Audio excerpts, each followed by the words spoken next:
The second I stepped through my front door after 2 glorious weeks of Bali's pristine beaches and tropical cocktails, a chill hit me that had nothing to do with jet lag.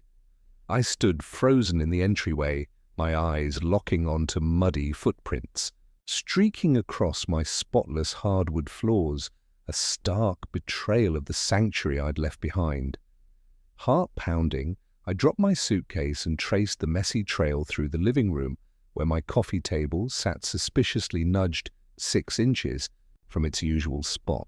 Nothing seemed stolen, but the violation hung heavy in the air. Then I saw it, a yellow sticky note plastered on my fridge door. "Routine inspection, nothing to worry about." It was signed Karen Williams, HOA President, with a cheery, smiley face scrawled beside her name. My blood turned to ice.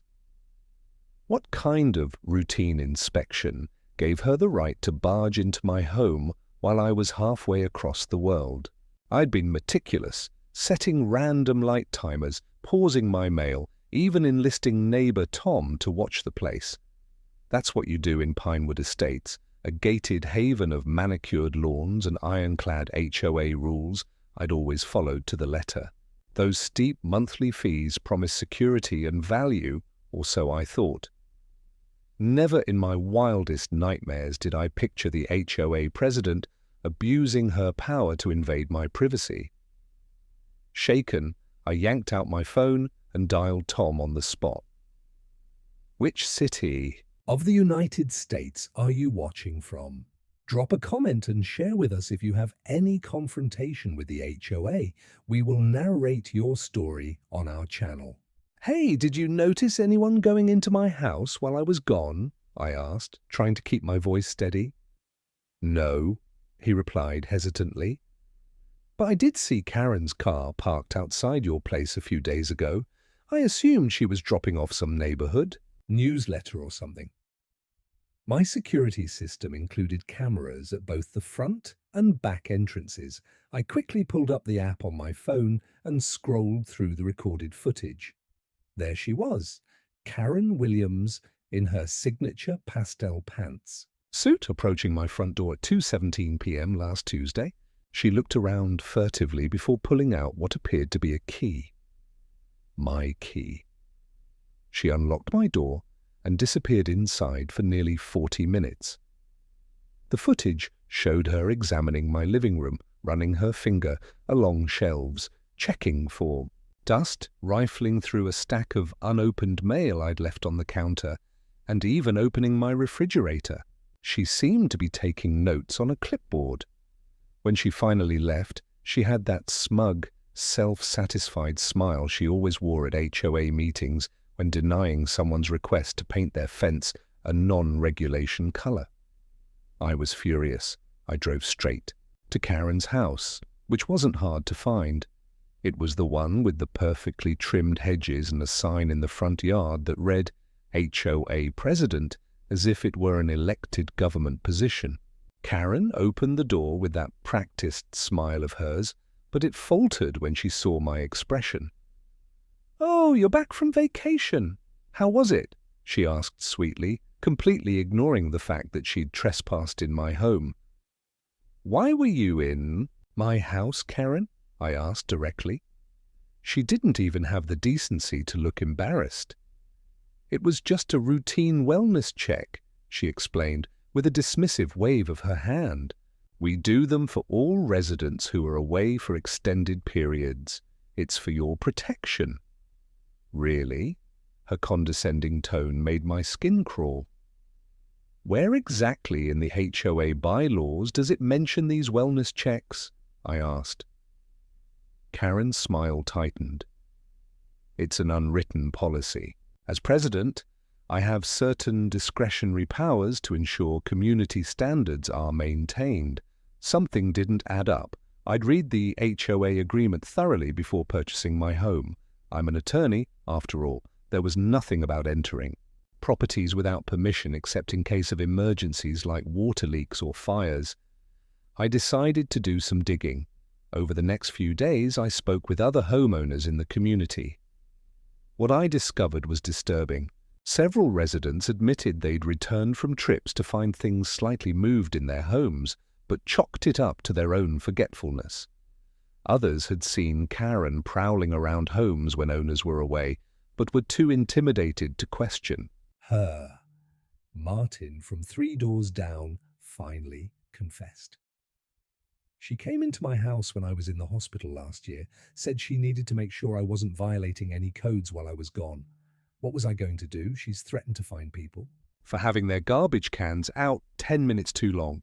I compiled all the evidence, my security footage, statements from neighbours, a copy of the HOA bylaws highlighting the absence of any wellness check provision, and documentation of the lockbox where emergency keys were stored, which was only supposed to be accessed in genuine emergencies. I also discovered Karen had been using these unauthorized entries to gather ammunition against homeowners she personally disliked. The day before the monthly HOA meeting, I filed a police report for breaking and entering, and then prepared my presentation for the board. The community centre was packed that Thursday evening. Karen sat at the centre of the board table, gavel in hand, looking particularly pleased with herself as she called the meeting to order. When it came time for new business, I stood up. I'd like to address a serious security concern regarding unauthorized entry into residents' homes, I announced calmly. Karen's head snapped up, her eyes narrowing. I connected my laptop to the projector and played the security footage of her entering my house. The room fell silent. What you're seeing is our HOA president using a key from the emergency lockbox to enter my home without permission while I was on vacation, I explained. This is not only a violation of HOA bylaws, but also state law.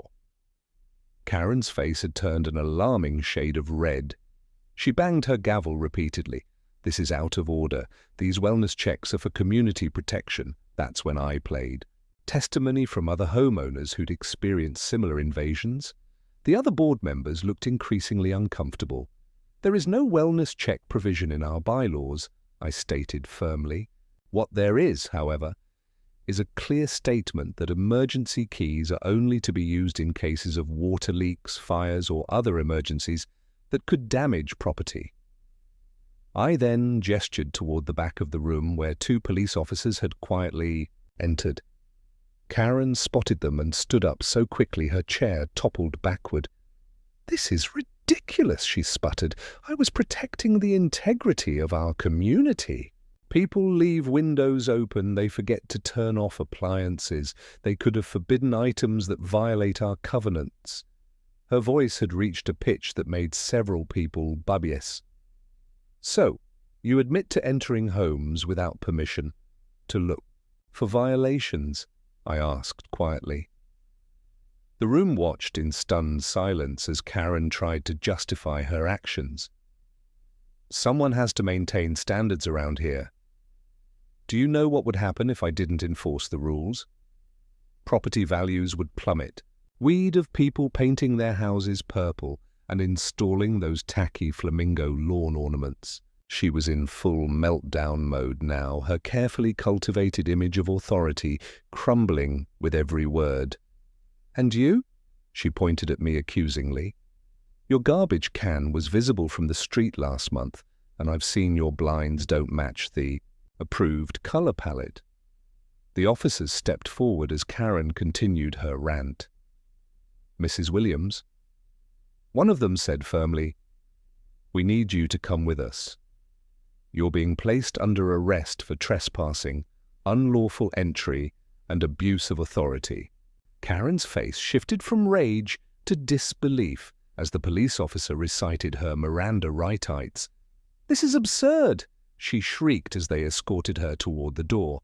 "I'm the HOA president. I have keys to all your homes. Who's going to make sure everyone follows the rules now?"